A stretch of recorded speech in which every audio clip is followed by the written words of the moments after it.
Seguimos conversando con Raúl en el día de hoy y como dijimos al terminar el segmento anterior, me gustaría que conversáramos un poco, que es algo que tanto nos preocupa a nosotros los dominicanos, sobre cuáles son las expectativas en términos de las tasas de interés, tanto a corto plazo, que se espera, digamos, que si la Fed va a seguir incrementando o no las tasas de política monetaria, qué esperamos a mediano plazo con todo este tema que tú estás planteando aquí, y sobre todo, cómo eso va a tener ese mecanismo de transmisión dentro de economía, no solamente como la República Dominicana, sino dentro de toda la región de Latinoamérica. De hecho, la CEPAL sacó recientemente su último informe acerca de inversión extranjera directa y decía que en la región ya teníamos 3 años consecutivos con una reducción en la inversión extranjera directa y sobre todo era un poquito el reflejo de que la rentabilidad de la inversión extranjera directa, que es un indicador que ellos sacan de las cuentas macroeconómicas de las balanzas de pago, decían, mira, la rentabilidad se ha reducido de aproximadamente hace 4 años, 6%, a alrededor de un 1% para el año 2016. Ellos lo ponían desde el año 2013, 2014, 2012, hacia el año 2016 había una fuerte disminución en la rentabilidad de la inversión extranjera. Y bueno, ponían eso como uno de los elementos que estaba explicando la reducción de la inversión extranjera directa en Latinoamérica, pero también ponían sobre la mesa el hecho de lo que tú planteabas de que el mundo está creciendo y de que está creciendo de una manera más homogénea y de que ya la región no se veía, digamos, necesariamente como una cueva, ¿verdad? Donde la única que crecía. Donde la única que crecía, sino que ahora entonces obviamente hay más oportunidades y eso afecta también a la región. A mí me gustaría que conversáramos un poco de eso. Sí, mira, yo creo que lo que va a pasar con la liquidez en dólares o en euros, en las monedas globales, va a depender críticamente de lo que hablábamos hace un ratito, de qué va a pasar con la reforma fiscal norteamericana.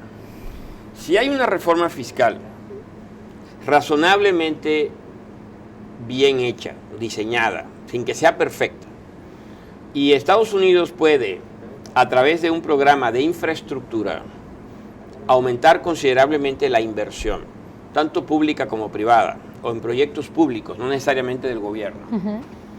Es probable que el crecimiento en Estados Unidos se mantenga y se acelere en los próximos 2 años.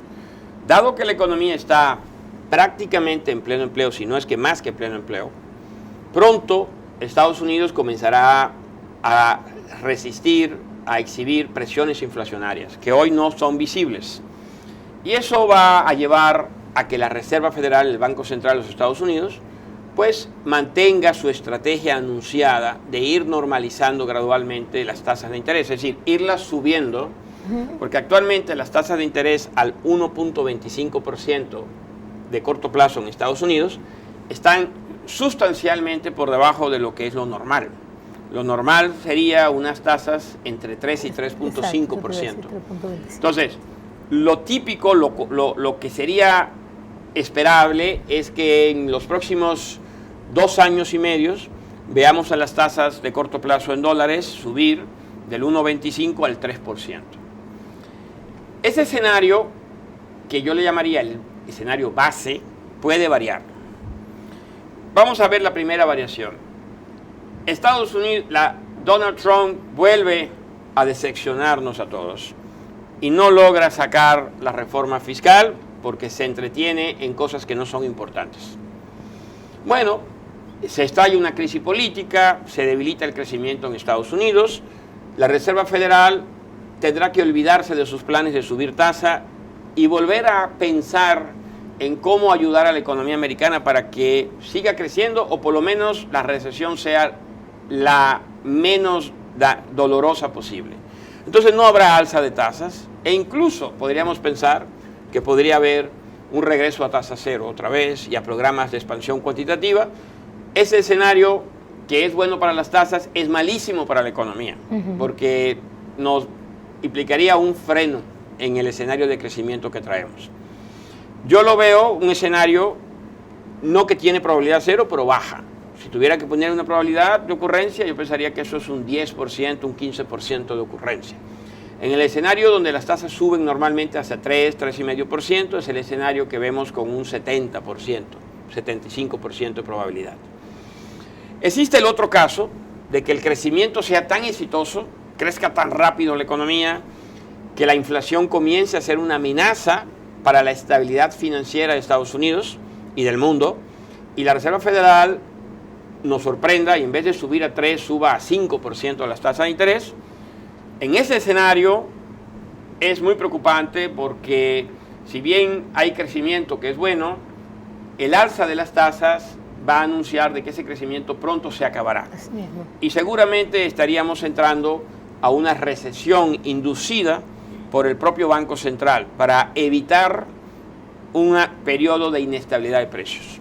Entonces, bueno, estos son los escenarios que hay. Para mí el escenario dominante es un aumento gradual pero sostenido de las tasas de interés. Perfecto.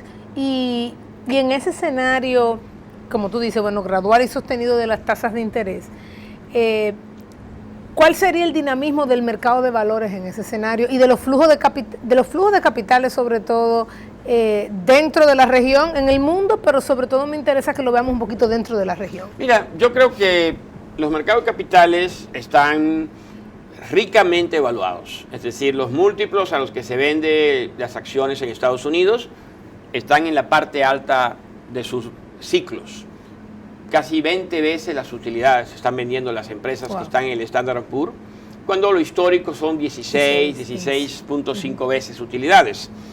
Entonces yo creo que lo que la historia nos dice es que un escenario de baja de tasas de interés y de aceleración del crecimiento inicialmente va a hacer que las valuaciones todavía aumenten más. ¿Hasta dónde? Nadie lo sabe exactamente. Es posible que, como ha ocurrido en otras oportunidades, no solo aumenten a lo necesario, sino que más que lo necesario, y hasta se puedan generar burbujas de valuaciones, que sin duda van a presionar a la Reserva Federal a subir las tasas para terminar con esas amenazas a la estabilidad de precios y financiera. Entonces, bueno, yo creo que el efecto inmediato es que vamos a ver unos mercados de capitales todavía al alza, pero tampoco son una ganga. O sea, tampoco están sumamente baratos. Llegará un momento en que tendrán que ajustarse, que tendrán que corregirse. Y el efecto que podría tener eso sobre la región es que vamos a tener que competir con proyectos de inversión que en el corto plazo podrían aumentar su rentabilidad en Estados Unidos. Y sin duda eso podría reducir la oferta de recursos hacia la región de países emergentes en el corto plazo. Y con respecto, por ejemplo, al oro, que regularmente en estos escenarios de incremento de tasa, nosotros lo que vemos es una disminución del precio del oro tan importante fiscalmente, digamos, para la República Dominicana. Sí. Bueno, recuérdate que el oro llegó a estar a $2,000 hace unos 3 años. Hoy andamos alrededor de los $1,200 la onza. El costo de producción quizás en el margen anda alrededor de los $900. Y sí, tiene una correlación negativa con la política monetaria, o sea, con las condiciones monetarias. Si la Fed sube gradualmente, como estamos pensando, hacia un 3%, probable que el oro se quede entre los $1,000 y los $1,200. Si el Fed tiene que acelerar el alza de tasas y sube a 4 o 5%, en un par de años, me temo que el oro podría tener un ajuste transitorio a los $900 o $800 la onza. No creo que ahí se quede para siempre, porque su costo de producción está muy cerca de los $1,000. Claro. Entonces, pero sí, la trayectoria que tendría el precio de oro en un entorno de alza de tasas es claramente a la baja. ¿Y el petróleo? Bueno, en general todos los commodities, todas las mercancías básicas, el petróleo es un caso, el oro es un caso, tienen una correlación negativa con la tasa de interés norteamericana y el valor del dólar, porque el dólar se estaría refortaleciendo. Sin embargo, en el caso del mercado petrolero, las cosas son un poco diferentes, porque a diferencia del oro, que es una mercancía esencialmente financiera, sí, así es. El oro, el petróleo, tiene un costo, tiene un uso directo como generador de energía. Entonces, de un lado vamos a tener más crecimiento económico y eso es mayor demanda. Hoy la demanda es alrededor cada año 1.200.000 barriles. Si la economía se acelera, esta demanda podría subir hasta 1.7 millones de barriles. Entonces tendremos las dos fuerzas. De un lado, algo que detiene el alza de precio, que es las tasas de interés más altas, $1 más caro. Y del otro lado, algo que sube el precio del petróleo, que es la mayor demanda.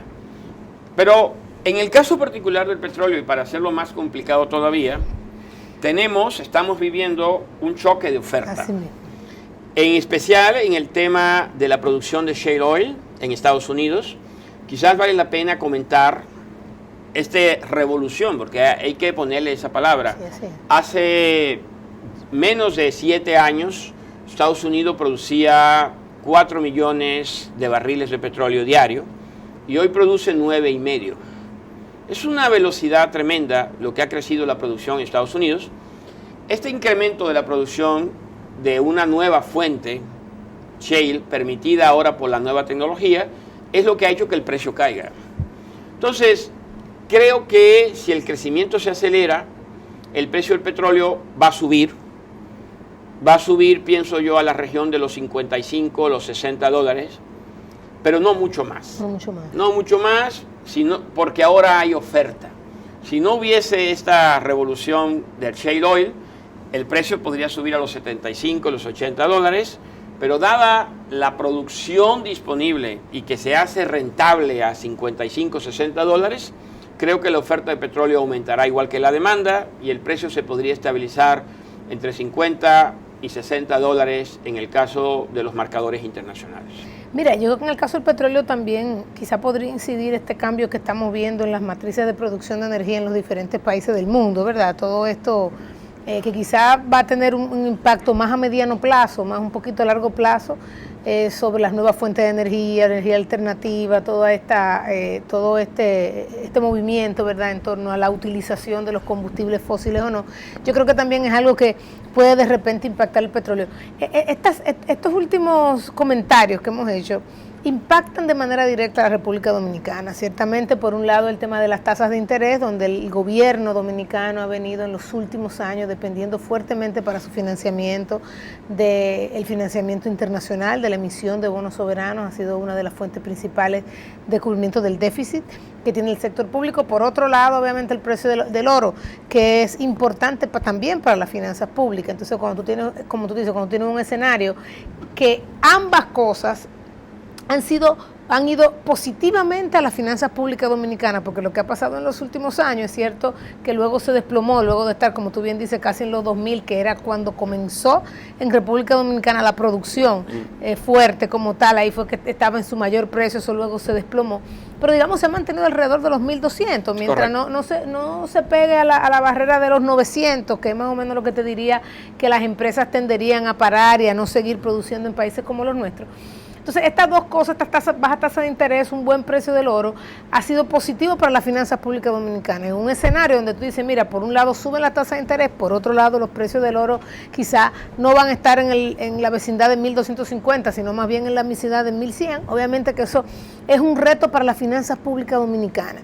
Y por otro lado, como tú bien dices, el tema del petróleo, que yo creo que en el caso dominicano es una relativa buena noticia, aunque tenemos una matriz bien diversificada de petróleo, para la producción de energía está también la producción para el consumo para transporte y el impacto directo que eso tiene en los hogares.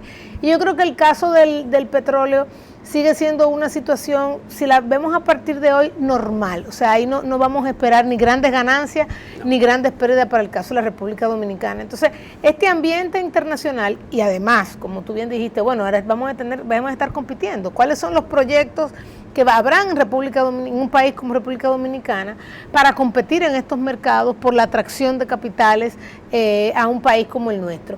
A mí me gustaría que bajo ese escenario, en el próximo segmento, pues analicemos un poco este nuevo informe. Bueno, primero el impacto que todo eso ya tiene directamente sobre República Dominicana y la pertinencia de este informe nuevo que salió en días pasados por el Fondo Monetario Internacional, donde un poco hace una radiografía pequeña de la República Dominicana. Además, tiene implicaciones directas sobre cuáles deberían ser las políticas y las reformas que deberíamos estar realizando, no en el mediano o largo plazo, sino directamente en el corto plazo. Particularmente para mí, de los últimos reportes que han salido, es uno de los que creo que es de los mejores reportes de mi perspectiva que ha sacado el Fondo sobre el país en los últimos tiempos. Y me gustaría que en el próximo segmento abordemos esta perspectiva internacional, su impacto en la República Dominicana y cómo esto se ve dentro de lo que fue o lo que es el informe recién publicado por el Fondo Monetario Internacional. Hablaremos de esto en el próximo segmento.